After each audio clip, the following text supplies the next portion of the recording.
হযরত বেলাল রাদিয়াল্লাহু তাআলা আনহু নিজের মালিকের সারাদিন কাজকর্ম করার পরে ক্লান্ত শরীর নিয়ে বিশ্রাম করার সময়টাতে গভীর রাত্রিতে আমার নবীজির কাছে কালেমা পড়ার জন্য চলে গেল।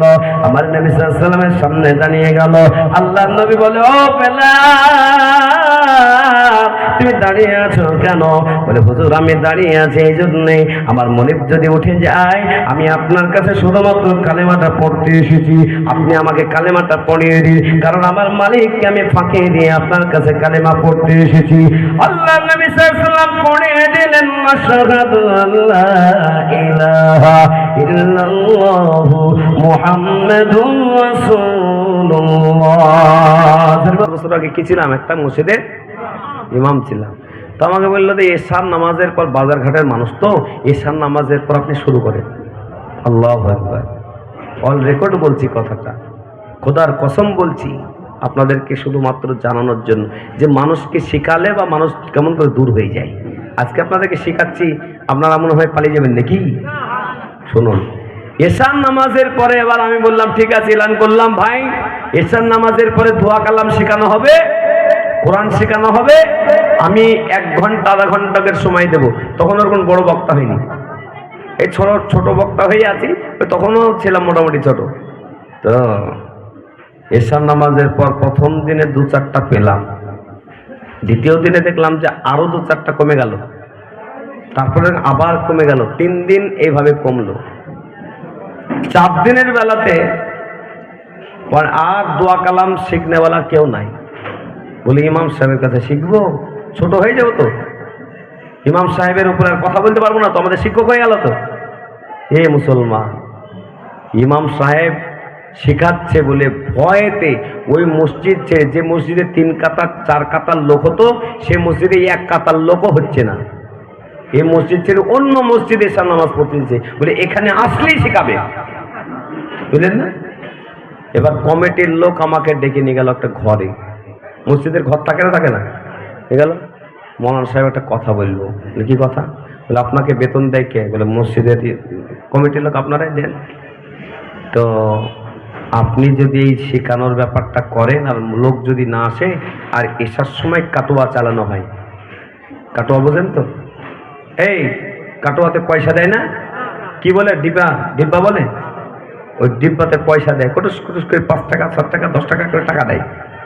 এবার টাকা না হলে তো বেতন হবে না, পরিষ্কার বলে দিল যদি মুসল্লি না আসে আর টাকা যদি না হয় তো বেতন বন্ধ, এরকম বলছে। আমি বললাম যে আমার খাই দেই, কাজ না, আমি শেখাবো, মুসল্লি কম হয়ে গেলে টাকা না হলে আমাকে বেতন দেবেন না। কিন্তু আমার মন চাইলো যে আল্লাহ, রুজির মালিক কে? চিল্লাই বলেন কে? আল্লাহ। তো শিখাতে গিয়ে মুসল্লি কম হয়ে যায়। তা আপনাদেরকে যদি শিখাতে শুরু করে, বলবে আগামী বছর থেকে মৌলবীটাকে জীবনে রাখবি না, নিয়ে মৌলবী সাহেব এসে শুধু শেখাই। আমরা শিখতে রাজি আছি না নাই? কারা কারা রাজি নাই হাত তুলেন, দেখেন সব ভুলভাল। হে মুসলমান, কি বলবো, যারা গেটে দাঁড়িয়ে আছেন ভাইরা, জিন্সের প্যান্ট পরে যারা দাঁড়িয়ে আছেন, একটু বসবেন আপনারা, জীবনের শেষ প্রোগ্রাম মনে করে বসেন, খুব ভালো লাগবে, বসে যান। আমার ভাইরা, আমার মা বোনেরা, বিশ্ব নবী সাল্লাল্লাহু আলাইহি ওয়াসাল্লাম দিন ইসলামকে প্রচার করার জন্য নবী আমার বড় কষ্ট করেছিলেন গো। আজকে আমরা দিন ইসলামকে পেয়েছি, দিন ইসলাম পাওয়ার পরও আমরা শুকর আদায় করি না। আল্লাহ বলেন ইন্না দীনা ইনদাল্লাহিল ইসলাম, আল্লাহ পাক নিজে বলেন আমার কাছে একমাত্র প্রিয় ধর্ম হলো ইসলাম ধর্ম। জোরে বলুন সুবহানাল্লাহ। আজকে যদি আল্লাহ পাক বেধর্মীদের ঘরে জন্ম দিত, বেধর্মীরা যেমন আপনার যদি মারা যায়, ঢোক তাবলা বাজিয়ে ঝুনঝুনি বাজিয়ে তারা ওই গাড়িতে করে শ্মশান নিয়ে চলে যায়। ওই শ্মশানে নিয়ে যাওয়ার পরে কাঠগুলো সাজিয়ে দেওয়ার পরে এমন করে তাকে শুয়ে দেওয়া হয়, আর সর্বপ্রথম 7 বার আগুনটা ঘুরিয়ে ঘুরিয়ে তার মুখেতে দিয়ে দেওয়া হয়। জল জল জল জল করে পড়ছে, মাকে উলঙ্গ করে অলঙ্গ অবস্থাতে মাকে বেটা পোড়াচ্ছে, বোনকে পোড়াচ্ছে, বাবাকে পোড়াচ্ছে। আল্লাহ পাকের কত বড় নিয়ামত যে আল্লাহ আমাদের ইসলাম ধর্ম দিয়েছে। আজকে আমরা যদি মারা যায়, মৃত্যু লাশের উপরে কোন রকম জুলুম অত্যাচার করা হয় না। গোসল করিয়ে দেওয়ার পরে, সুন্দর করে কাফন পরিয়ে দেওয়ার পরে, আতর সুরমা লাগিয়ে দিয়ে মানুষটা আস্তে আস্তে করে খাটিয়া করে ঘাড়ে করে দিয়ে ওই কবরস্থানে নিয়ে যায়। আর জানাজার নামাজ পড়িয়ে দিই। ও মুসলমান, দুইজন ব্যক্তি সুন্দর করে, ও মুসলমান, যে জায়গায় কোনো খাট নাই, যে জায়গায় কোনো তাকিয়া নাই, বালিশ নাই, সুন্দর করে রেখে দেওয়ার পরে বাঁশগুলো সাজিয়ে দিই। আর খেয়াল কুটুমগুলো দেওয়ার পরে 3 মুষ্টি মাটি দিয়ে সবাই চলে আসি। আমার ভাইয়েরা চলে বলুন না সুবহানাল্লাহ। এর মতন সম্মান কোন ধর্ম দিয়েছে? জোরে বলুন, কোন ধর্ম দিয়েছে? দেয় নাই। কিন্তু সে আল্লাহ পাকের শুকর আদায় করতে আমরা পারি নাই। যে নবীজি ধর্ম প্রচারের জন্য মক্কা জীবনের নবী আমার 23 বছর, আর মদিনাতে 10 বছর।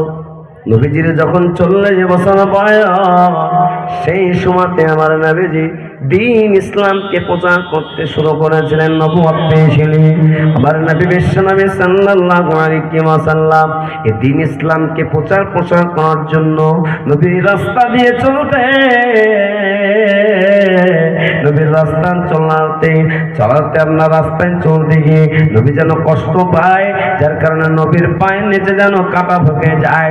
তাই কই কাফের বেঈমান আমার নবীর চলার রাস্তাতে কাঁটা বেছিয়ে রাখতো। আমার ভাইয়েরা, শুধু তাই না, গোশতে জহর মিশিয়ে, গোশতে আপনার বিষ মিশিয়ে, মাংসতে আপনার বিষ মিশিয়ে, জহর মিশিয়ে আল্লাহ নবীকে মেরে দেওয়ার চক্রান্ত করেছিল, কিন্তু তারা পারে নাই। বিশ্ব নবী সাল্লাল্লাহু আলাইহি ওয়াসাল্লামকে এই দুনিয়াতে সৃষ্টি না করলে আল্লাহ পাক পৃথিবী কিছু সৃষ্টি করতেন না, জমিন আসমান সৃষ্টি করতেন না। বিশ্ব নবীকে সৃষ্টি না করলে আসমানকে সৃষ্টি করতেন না, আল্লাহ পাক গোটা দুনিয়াকে সৃষ্টি করতেন না। সেই নবীর রক্ত পর্যন্ত আপনার পবিত্র, সেই নবীর আপনার তত পর্যন্ত পবিত্র যে নবী সাল্লাল্লাহু আলাইহি ওয়াসাল্লাম তাইফে গিয়েছিলেন। বিশ্বনবী সাল্লাল্লাহু আলাইহি ওয়াসাল্লাম কাফের বেঈমানদেরকে কালেমার দাওয়াত দিয়েছিলেন, কিন্তু কালেমার দাওয়াত তারা মানতে পারে না। নবীকে বড় কষ্ট দিয়েছিল। বিশ্বনবী সাল্লাল্লাহু আলাইহি ওয়াসাল্লামকে 3 জায়গায় বেহুশ করে দেওয়া হয়েছিল। কত জায়গায় জেনে বলো? জোরসে বল, কত জায়গাতে? 3 জায়গায় বেহুশ করা হয়েছিল। আমি 2019 সালে যখন উমরা করতে গিয়েছিলাম, আমি মুআল্লিম সাহেবকে বললাম, মুআল্লিম সাহেব আমাকে একটু নিয়ে চলো ওই তাইফের ময়দানে। এখান থেকে কতটা রাস্তা? বলে 100, মক্কা কাবা ঘর থেকে 130 কিলোমিটার রাস্তা দূর। বলে বাসে কতটা সময় লাগবে? বলো মোটামুটি 2 থেকে 3 ঘন্টা সময় লাগতে পারে, কমও লাগতে পারে, বেশিও লাগতে পারে। আমরা বললাম চলেন আগে তাইফের মাটিতে যাব। যে নবী দ্বীন ইসলামকে প্রচার করার জন্য আবার নবীজি রক্ত ঝরিয়েছিলেন, ওই 3টা জায়গায় যখন পৌঁছে গেলাম, শত শত হাজি সাহেবরা, উমরা করনেওয়ালারা নবীজির ওই রক্ত মাখা জমিন দেখে নবী আমার রক্ত ঝরিয়েছিলেন। শরীর রক্ত যেই জায়গায় পড়েছিল আজ পর্যন্ত জমিন থেকে ওই রক্ত মাখা জমিনের দাগ মিশে নাই। জোরে বলুন সুবহানাল্লাহ। কিয়ামত পর্যন্ত ওই জমিনে ঘাস ফুল বেরোবে না, আর কিয়ামত পর্যন্ত যতই বৃষ্টি হোক না কেন নবীর ওই রক্তের দাগ কখনো মিটবে না। সেই নবীর মহব্বত, ভালোবাসা আজকে আমরা দিতে পারি না, সেই নবীকে আমরা চিনতে পারি না।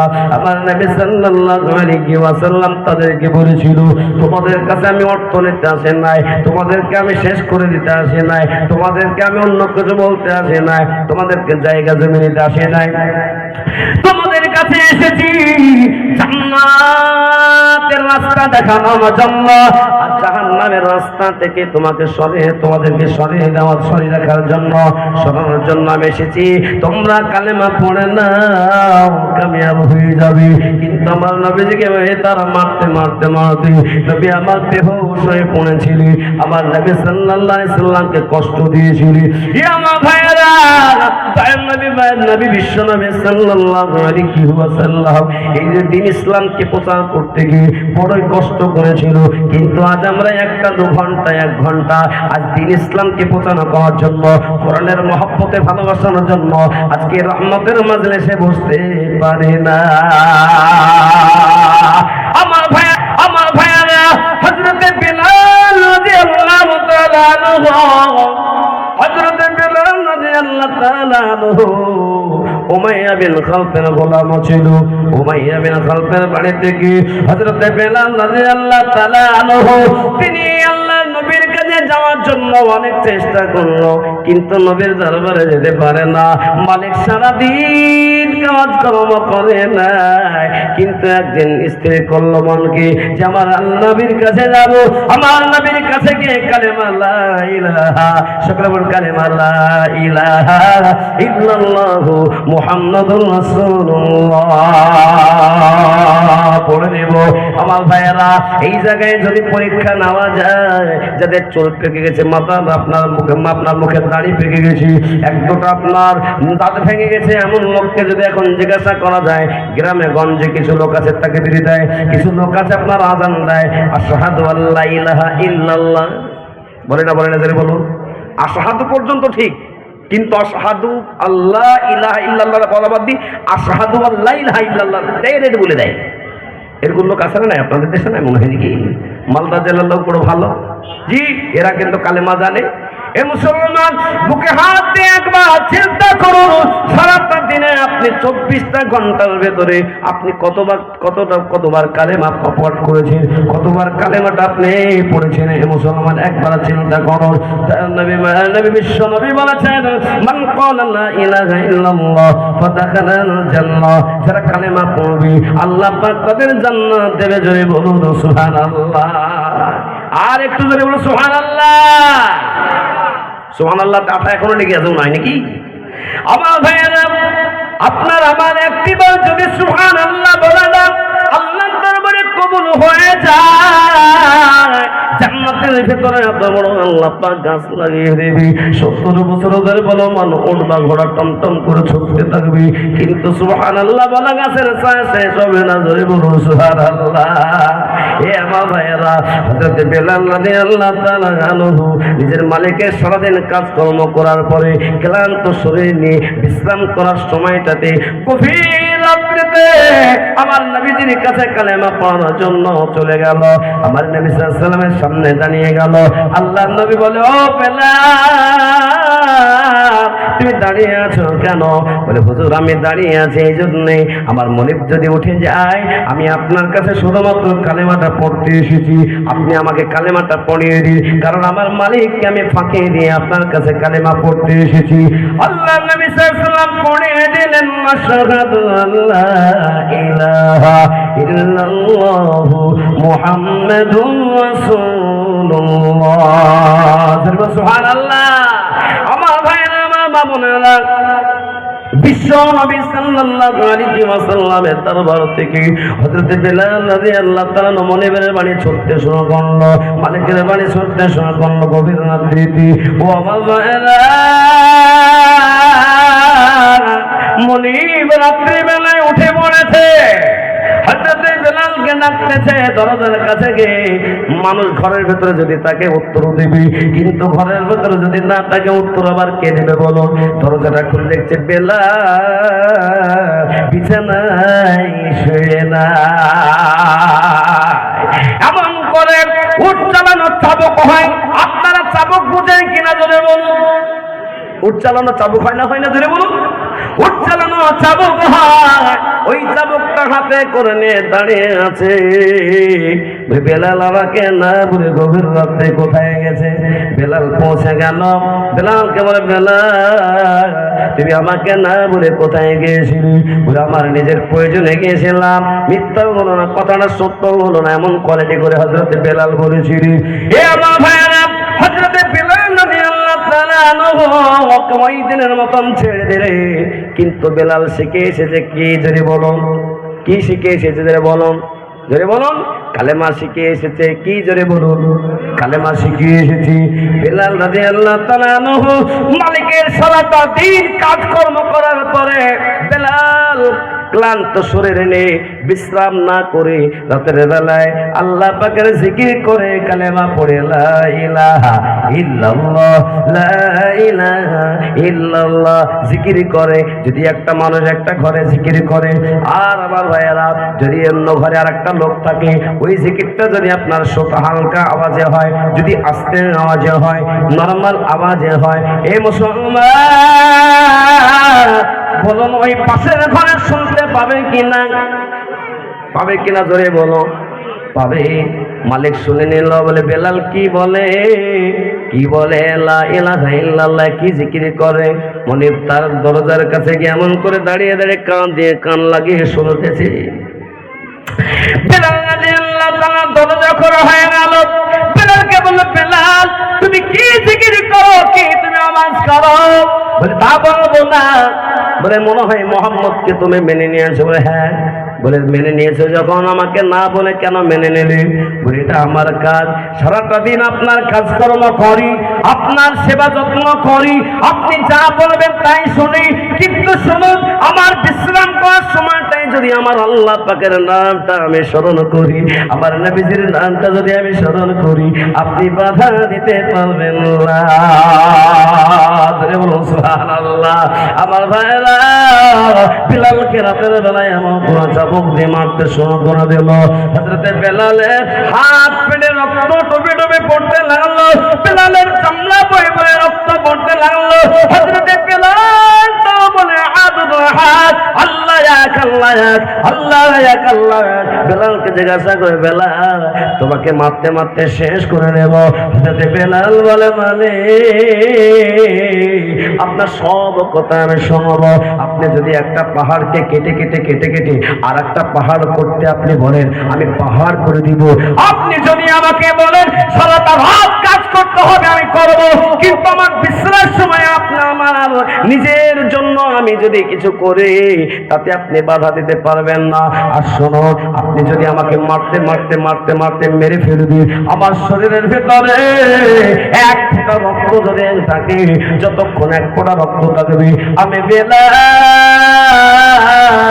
আমি কালেমা ছাড়বো না। জোরে বলুন না সুবহানাল্লাহ। আর একটু জোরে বলুন, আর একটু জোরে বলুন। এ মুসলমান, হযরত বেলাল রাদিয়াল্লাহু তাআলা আনহুকে সারাটা রাত মেরে মেরে মুনিবের হাত আপনার ব্যথা হয়ে গেল। হাত আর ওঠে না, বাম হাত আর ওঠে না। গ্রামের ছোট্ট ছোট্ট বাচ্চাগুলোকে লেলিয়ে দিল, যুবকদের লেলিয়ে দিল। হযরত বেলালকে রশি দিয়ে বেঁধে, হযরত বেলালকে রশি দিয়ে বেঁধে উটের গলায় বেঁধে আপনার মক্কার অলিতে গলিতে বেলালকে অলিতে গলিতে ঘুরে নিয়ে বেড়ায়।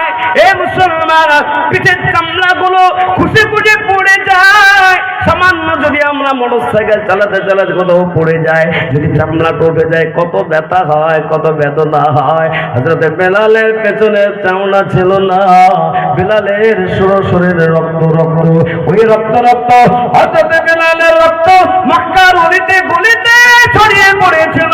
সেই বেলালকে এবার নিয়ে যাওয়া হলো গরম বালুতে। ও মুসলমান, আমি যখন 2019 সালে গিয়েছিলাম, আমি বললাম রাস্তা এখানে রাখুন, সবাই আমরা একটু মরুভূমিতে নামলো। ও মুসলমান, মরুভূমির বালি এত গরম, পায়ে আপনার জুতা না দিয়ে আর পা ঠাকানো যায় না। ওই মরুভূমিতে যেমন আপনার হান্ডি যখন গরম করা হয়ে গেছে বা চুলাতে যেমন হান্ডি গরম হয়ে যায়, ওই বালি তার থেকেও গরম, ওই গরম বালুর উপরে আপনার শরীরের চামড়া নাই, আর এমন আপনার পিঠ ছিল, এমন আপনার ক্ষত বিখ্যাত শরীরকে যদি ওই গরম আপনার বালুর উপরে শুয়ে দেয় কত ব্যথা বেদনা লাগে। শুধু শুয়ে নাই, বেলালকে শুয়ে দেওয়ার পরে বুকের উপরে একটা পাথর চাপা দিয়ে বেলালকে বলে, বেলাল তুমি যদি কালেমা না ছেড়ে দাও তোমাকে আর বাঁচিয়ে রাখা যাবে না। বেলাল রাদিয়াল্লাহু তাআলা বলেন, আমি বলে দিয়েছি যতক্ষণ পর্যন্ত আমার শরীরে এক ফোঁটা রক্ত থাকবে আমি বেলাল কালেমা ছাড়ব না। জোরে বলুন না সুবহানাল্লাহ। নয় তুমি সেই বেলাল মসজিদে নববী যখন বানানো হয়ে গেল, হযরতে বেলাল রাদিয়াল্লাহু তাআলা আনহু আযান দিয়েছিলেন, যে আযান আরশ আজিম পর্যন্ত পৌঁছেছিল। একবার জোরে বলুন না সুবহানাল্লাহ। এ মুসলমান, আজকে আমরা নামে মুসলমান কাজে মুসলমান নাই। 5টা গরু জবাই হয়ে গেল, 5 কিলো করে মাংস নেওয়া হলো, কুটুম সাক্ষাৎ বিদায় হলো, কিন্তু তাদেরকে দাওয়াত দেওয়া হলো জলসা শুনতে আসো। জলসা শোনা বাদ দিয়ে তারা ঘরের ভিতরে গল্প করে, ঠিক না বেটি জোরে বলো? যদি গ্রামের সবাই আসতো এই জায়গায় জায়গা হতো নাকি? এই জায়গা হতো, জোরে বলো জায়গা হতো? কিন্তু তাদের ঈমান নাই, মুসলমান নামে মাংস খেতে হবে তাই খায়। দেখবেন ঈদের নামাজ অনেকজন আছে 5 ওয়াক্ত নামাজ পড়ে না, জুমার নামাজও পড়ে না। ঈদের নামাজে যারা মোটামুটি যায় এমনও গ্রামে লোক পাওয়া যায় ঈদের নামাজেও যায় না। ও মুসলমান শুনুন, আল্লাহ নবী সাল্লাল্লাহু আলাইহি ওয়াসাল্লাম জানিয়েছেন মুসলমান আর বেঈমানের ভিতরে পার্থক্য হলো মুসলমান নামাজ পড়বে আর বেঈমান নামাজ পড়ে না। জেনে শুনে জেনে বোঝা জোরে কেউ এক ওয়াক্ত নামাজকে ছেড়ে দেয় 2,88,000 বছর তাকে জাহান্নামে থাকা লাগবে। নামাজ দাঁড়িয়ে পড়তে হবে, দাঁড়িয়ে যদি না পড়তে পারেন বসে বসে নামাজ পড়তে হবে, বসে যদি না নামাজ পড়তে পারেন শুয়ে নামাজ পড়তে হবে, শুয়ে যদি না পড়েন ইশারায় নামাজ পড়তে হবে। আপনি প্লেনে চলেন, আপনি ট্রেনে চলেন, আপনি গাড়িতে চলেন, বাসে চলেন, যেভাবে চলেন, যেভাবে যে জায়গায় থাকুক না কেন, বাড়িতে হোক গাড়িতে হোক ব্যবসার জায়গায় হোক, সর্বাবস্থাতে নামাজ পড়া লাগবে। নামাজ মাপ নাই। অসুস্থ হয়ে গেছেন, নামাজ আর পড়তে পারেন না, পরিবারের লোকদেরকে জানিয়ে দিন যখন রক্ত নামাজ কাজা যাচ্ছে তোমরা লিখে রাখো, আল্লাহ যদি সুস্থ করে ওঠায় আমি নামাজগুলো কাজা আদায় করে নেব। আর যদি আমার এই অসুস্থতায় আমার মৃত্যু হয়ে যায়, যত রক্ত নামাজ কাজা হয়ে যাচ্ছে এ পরিবারের লোকেরা, আমার ছেলেরা মেয়েরা, তোমরা ফিদিয়া আদায় করে দেবে। কারণ এক ওয়াক্ত নামাজ যদি আমার ছেড়ে যায় 2,88,000 বছর জাহান্নামে থাকা লাগবে। আজ মুসলমান নামাজে নাই, এমন মুসল্লি আছে 5 ওয়াক্ত নামাজ পড়ার কথা, জুমার নামাজ পর্যন্ত পড়েন এমন মুসলমান মনে হয় দেবীগঞ্জে নাই? আছে? যে এখানে আছে মুসলমান আজকে এতগুলো আলেম ওলামার সামনে আমি একটা ফতোয়া দিচ্ছি, ফতোয়া যদি ভুল হয় এই বড় বড় মুফতি সাহেব আমার গলা টিপে ধরবে, কোনো ব্যাপার নাই। আমি ফতোয়াটা দিচ্ছি, শোনো, জেনে শুনে জেনে বুঝে যদি পরপর 3টা জুমার নামাজকে ছেড়ে দেয় মুনাফিক হয়ে গেল। মুনাফিক হওয়ার জন্য যথেষ্ট পরপর 3টা জুমার নামাজ যদি ছেড়ে দেয়। আল্লাহ বালারা, আমি আপনাদের সকলকে বলবো দুনিয়াতে আজকে আছি কালকে থাকবো না। আজ কত ভাই চলে গেল কবরে, কত মা চলে গেল কবরে। আল্লাহ পাক বলেন কুল্লু নাফসিন যায়িকাতুল মাউত, প্রত্যেকটা নাফসকে মৃত্যুর স্বাদ গ্রহণ করতেই হবে। এই মৃত্যু থেকে আমরা কেউ বাঁচতে পারবো না। সব রোগের ওষুধ আছে কিন্তু মৃত্যু রোগের কোনো ওষুধ নাই। আমার ভাইয়েরা, আজকে আমরা অনেক ভাই বোনকে আমরা কবরস্থানে রাখতে যাই, মাটিতে শোয়ানোর পরে ওই খাটে আপনার খাপাজিগুলো দেওয়ার সময়, বাঁশগুলো দেওয়ার সময়, খড়গুলো দেওয়ার সময় পর্যন্ত অনেক মানুষ আছে কবরস্থানে যাওয়ার কোনো দিনের কথা দুনিয়াবি কথা বলে, কবরস্থানে যাওয়ার পর গল্প গুজব করে আখিরাতের কথা স্মরণ করে না। আছে না যারা বলো কবরস্থানে গিয়ে গল্প করে না? করে না? আপনাদের এলাকা মনে হয় করে না নাকি? কবরস্থানে কি কাঁদে নাকি? কাঁদে তো? এই মুসলমান যখন কোন কবরস্থানে পাশ দিয়ে যেতে আমার নবী সাল্লাল্লাহু আলাইহি ওয়াসাল্লামের চোখ দিয়ে ঝরঝর করে পানি ঝরতো। আমার নবী সাহাবারা বলেছিলেন, ইয়া রাসূলুল্লাহ, হাবিবাল্লাহ, আপনি যখন কোনো কবরস্থানের পাশ দিয়ে যান, আপনি এত কাঁদেন, আপনার চোখে এত পানি কেন হয়ে যায়? আপনার চোখ দিয়ে বয়ে বয়ে কেন পানি পড়ে? আমার ভাইরা, বিশ্বনবী সাল্লাল্লাহু আলাইহি ওয়াসাল্লামের আগে পেছনে সমস্ত আপনার কোনো গুনাহ নাই। আল্লাহর নবী সাল্লাল্লাহু আলাইহি ওয়াসাল্লাম নিষ্পাপ ছিলেন, তারপর কবরকে দেখার পর আমার নবী যে কাঁদতেন গো। বিশ্বনবী সাল্লাল্লাহু আলাইহি ওয়াসাল্লাম সাহাবাদের বলেছিলেন, এই সাহাবারা, ওই যে কবরটাকে দেখতে পাচ্ছ, কবরটা অনেকের জন্য জান্নাতের ঘর হয়ে যাবে, আর অনেকের জন্য জাহান্নামের ঘর হয়ে যাবে। আল্লাহ বানারা, আপনি আমি যখন মারা যাব, আপনাকে আমাকে কাফন পরিয়ে দিয়ে 3.5 হাত মাটির নিচে রেখে আসবে, আর সবাই যখন 40টা ধাপ বাড়ির দিকে রওনা হবে, এ মুসলমান, ওই কবরে মুনকার নাকির ফেরেশতা আসবে, আপনাকে আমাকে 3টা প্রশ্ন করবে। মান রব্বুকা, মা দীনুকা, মান নবিয়ুকা। তোমার রব কে ছিল বলো, তোমার ধর্ম কে ছিল বলো, তোমার নবী কে ছিল বলো। যদি 3টা প্রশ্নের উত্তর আপনি আমি দিতে পারি, আল্লাহ পাক রব্বুল আলামিন খুশি হয়ে ফেরেশতাকে বলবে, ফেরেশতা, জান্নাতের বিছানা বিছিয়ে দাও, আর জান্নাতের বালাখানা বানিয়ে, জান্নাতের টুকরা বানিয়ে দাও, জান্নাতের তাকিয়া দিয়ে দাও, আর জান্নাত থেকে কবর পর্যন্ত একটা সুন্দর দরজা ফিট করে দাও, সুস্বাদু হাওয়া, মিষ্টি মিষ্টি হাওয়া, ওই কবরে কিয়ামত পর্যন্ত কখনো বন্ধ হবে না, শান্তির ঘুম ঘুমিয়ে যাবে চিরস্থায়ী জায়গাতে। একবার জোরে সরে বলুন না সুবহানাল্লাহ, আর একটু জোরে বলুন সুবহানাল্লাহ। আমার ভাইয়েরা, আমার মা বোনেরা, যদি এই কবরে 3টা প্রশ্নের উত্তর না দিতে পারি,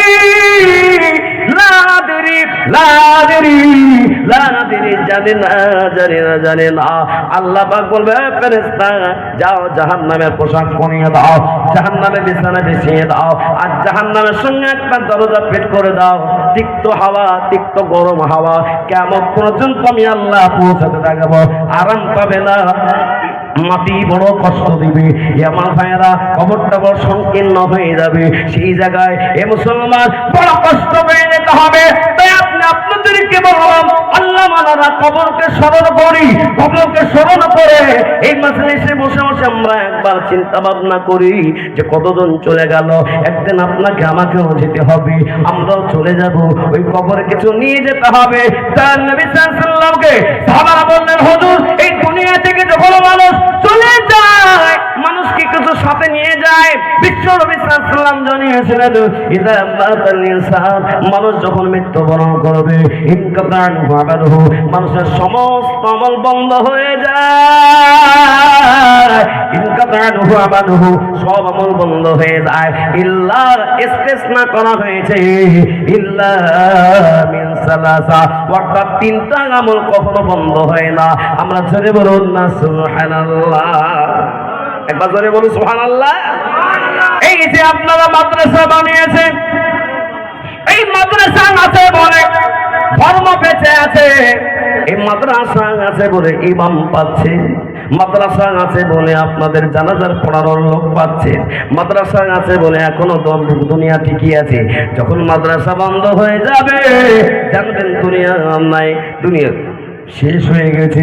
আল্লাহ বালারা, এই মাদ্রাসায় রাতের বেলায় যখন এশার নামাজ হয়, এশার নামাজের পরে ছাত্ররা অনেক সময় কোরআন তেলাওয়াত করে, রাতের বেলায় তাহাজ্জুদের নামাজ পড়ে, আর বাচ্চা বাচ্চা এতিম বাচ্চারা তারা ফজরের নামাজটা ঢুলে ঢুলে পড়ে।